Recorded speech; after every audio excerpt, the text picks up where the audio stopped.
Church of south India diocese of Medak holy trinity church Bolarum సమర్పిస్తున్న అనుదిన వాక్య ధ్యానాలకు స్వాగతం. ఈనాటి నుండి మన అనుదిన వాక్య ధ్యానాలలో నశించిన దానిని వెదకి రక్షించుటకు మనుష్య కుమారుడు ఈ లోకమునకు వచ్చెను అనే శీర్షికపై మన ప్రియులు పెద్దలు శ్రీమతి పద్మలలిత జనార్దన్ గారు అందించే సందేశాలు విననున్నాం. ఈనాటి అంశం సెపరేషన్ ఫ్రమ్ గాడ్, దేవుని సన్నిధి నుండి ఎడబాటు. ఈ అంశంపై దైవ సందేశాన్ని వినకమునుపు ఈ క్రిస్మస్ గీతాన్ని విందాం.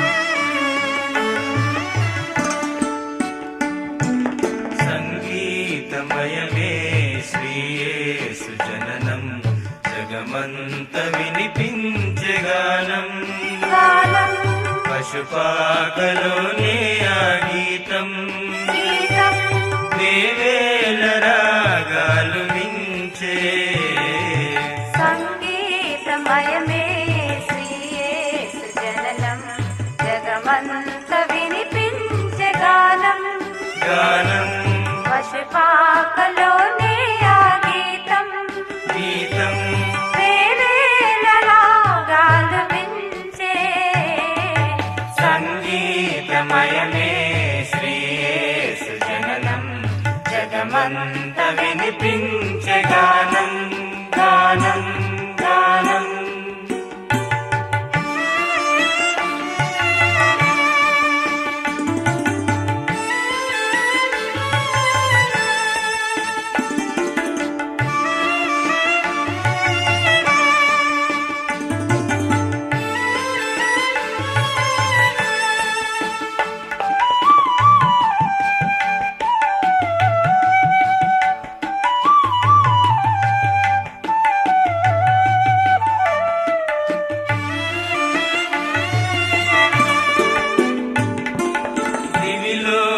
దూతాడి పాడిన స్తుతి గీతం, భువిలోన దిగి వచ్చే శతకోటి రాగమై,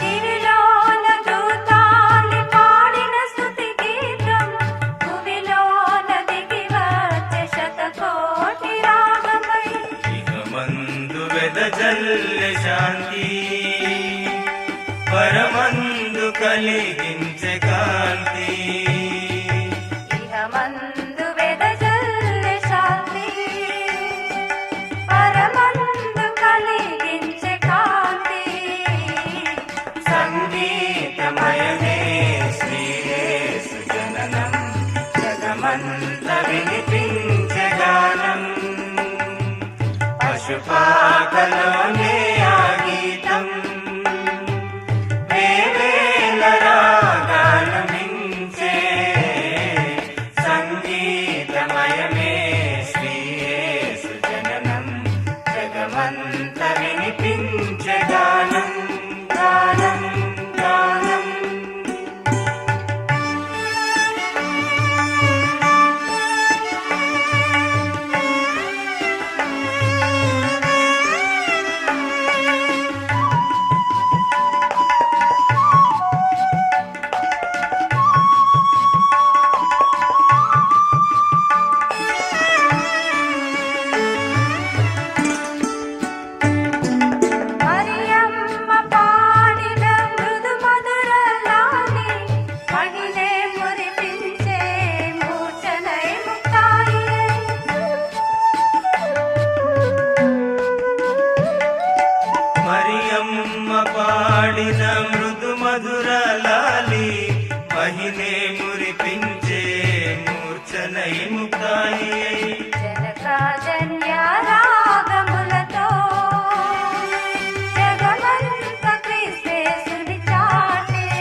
అనుదిన దైవ ధ్యానాలకు స్వాగతం. యేసుక్రీస్తు పరిశుద్ధ నామంలో మీకు అందరికీ శుభములు కలుగునుగాక.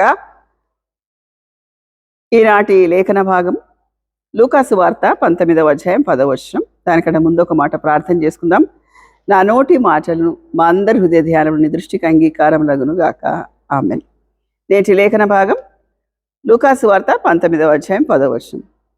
నశించిన దానిని వెదకి రక్షించటకు మనుష్య కుమారుడు వచ్చెను. నశించిన దానిని వెదకి రక్షించటకు మనుష్య కుమారుడు వచ్చెను. ఏమి నశించింది? దేనిని వెదికాడు? ఎవరు రక్షకుడు? ఈ మాటలు కొంచెం ధ్యానం చేద్దాం. యెషయా గ్రంథం 65వ అధ్యాయం మొదటి 3 వచనాల్లో ఒక మాట ఉంది. యెషయా గ్రంథం 65వ అధ్యాయం మొదటి 3 వచనాలు. యెషయా గ్రంథం 65వ అధ్యాయం మొదటి 3 వచనాలు. నా యొద్ద విచారణ చేయని వారిని నా దర్శనముకు రానిచ్చి తిని, నన్ను వెదకని వారికి నేను దొరికి తిని, నేనున్నాను, ఇదిగో నేనున్నానని నా పేరు పెట్టబడని జనులతో చెప్పుచున్నాను. నన్ను వెదకని వారికి నేను దొరికి తిని. ఈ మాటల కొరకు చెప్పాను. ఏమి నశించింది? మనుష్య కుమారుడు అనే మాట దానియేలు గ్రంథంలో ఎక్కువగా వాడబడింది. నశించినది అనే మాటకు అర్థం ఏమిటంటే పెరిష్ అన్నారు ఇంగ్లీష్లో. కుళ్ళిపోయిందైనా, పాడైందైనా, చెడిపోయిందైనా, తప్పిపోయిందైనా, మార్గము వీగిపోయిందన్న దాని పేరు నశించిన. ఏమి నశించింది? మత్తయి సువార్త 5వ అధ్యాయం 29వ వచనంలో, మీ అవయవాలు ఏదైనా మిమ్మల్ని అభ్యంతరపరిస్తే ఆ అవయవాన్ని ఒక్కటే తీసేయండి, మీ శరీరం అంతా కాపాడుకోవచ్చు. ఒక అవయవం నశిస్తే మీ దేహం అంతా కాపాడుకోవాలంటే అవయవాన్ని పెరికివేయండి అని ఒక మాట అంటాడు. మత్తయి సువార్త 5వ అధ్యాయము 29వ వచనంలో మాట ఉంది. మత్తయి సువార్త 5వ అధ్యాయము 29వ వచనం.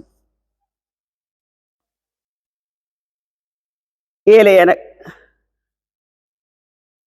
మత్తయి సువార్త 5వ అధ్యాయము 29వ వచనం చూద్దాం.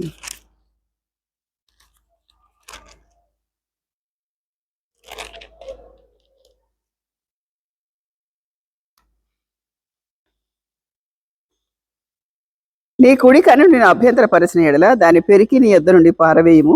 నీ దేహమంతయు నరకంలో పడవేయబడకుండా నీ అవయములో ఒకటి నశించుట నీకు ప్రయోజనకరం కదా. నీ కుడి చేయి నేను అభ్యంతరపరిచిన ఎడల దాని నరికి నీ యొద్ద నుండి పారవేయము. నీ దేహమంతయు నరకంలో పడకుండా నీ అవయవంలో ఒకటి నశించుట నీకు ప్రయోజనకరం కదా.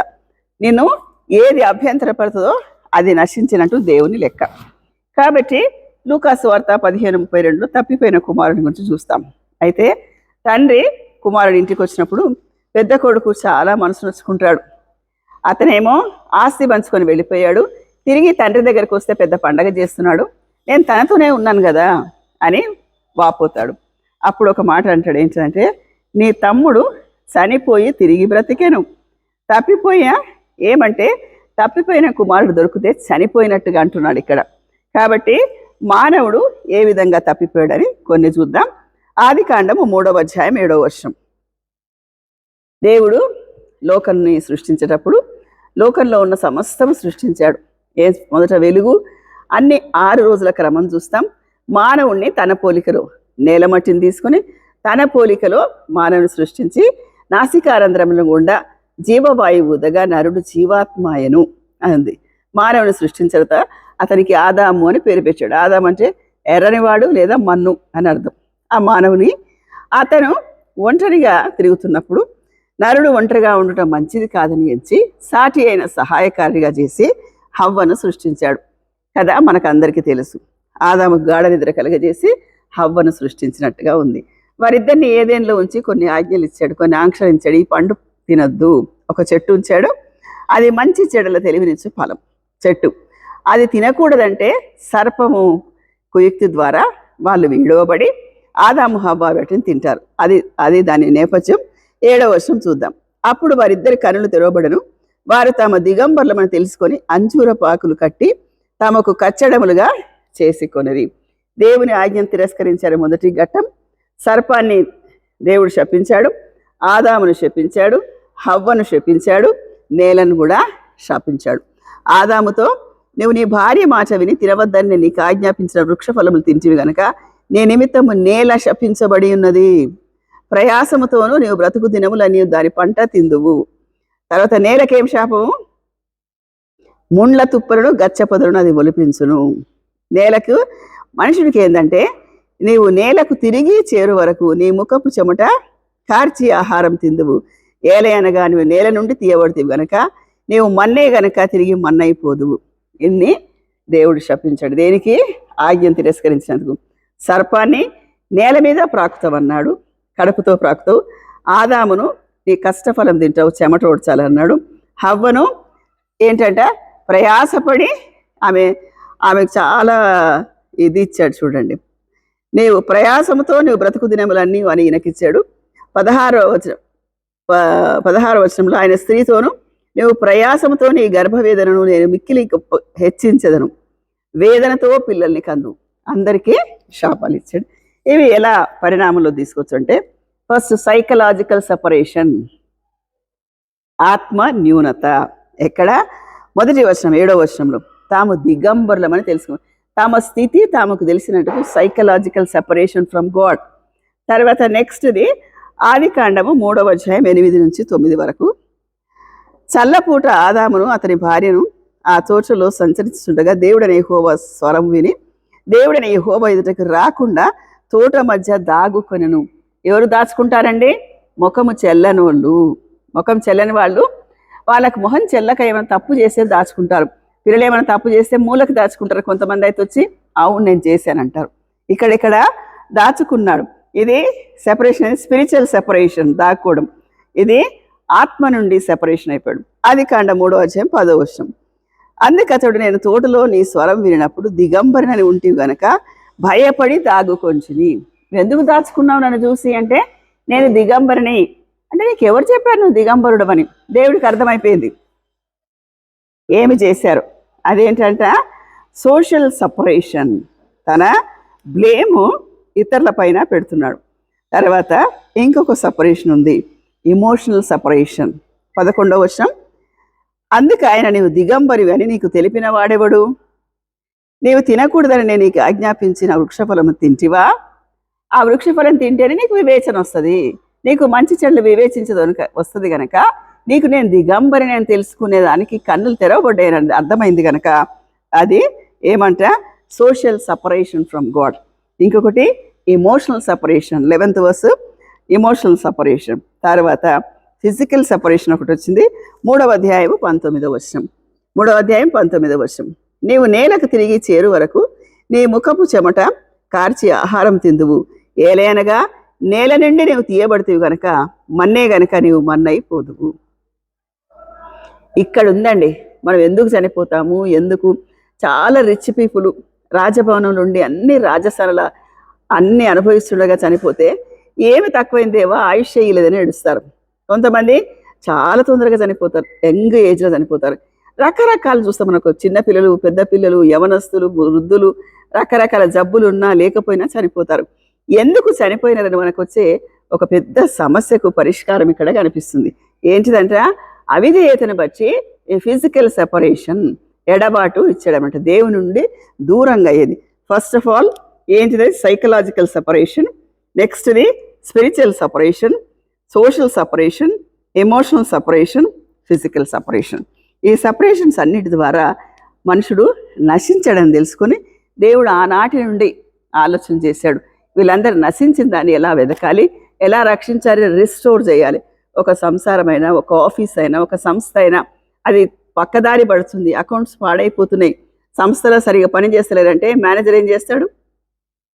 స్టాఫ్ని అందరూ పిలిచి ఎక్కడ తప్పైంది, మన ప్రాజెక్ట్ ఎవరు చేస్తున్నారు, ఆ ప్రాజెక్ట్ చేసేవారు తప్ప, ఎవరు తప్పు, నేను ఇచ్చే డిజైన్ తప్ప, అన్ని రకాల ఆలోచన దాన్ని రెస్టోర్ చేయడానికి చేస్తాడు, లేకపోతే నష్టపాలవుతుంది. దేవుడు కూడా ఇంత పెద్ద సంస్థ ఈ లోకానికి ఒక ఆలోచన చేశాడు, ఒక రక్షకుడిని పంపాలని. ఆ దానికి ఈ నశించిన దాన్ని ఎంతమందిని వెతికి రక్షించాడో, మచ్చుకు ఎంతమంది మన జీవితంలో కనిపిస్తారో కొంతమందిని మాత్రం మీకు పరిచయాలని ఆశపడుతున్నాను. నెక్స్ట్ ఎపిసోడ్లో వాళ్ళ గురించి విందాం. ఈ మాటలు దేవుడు దీవించును గాక.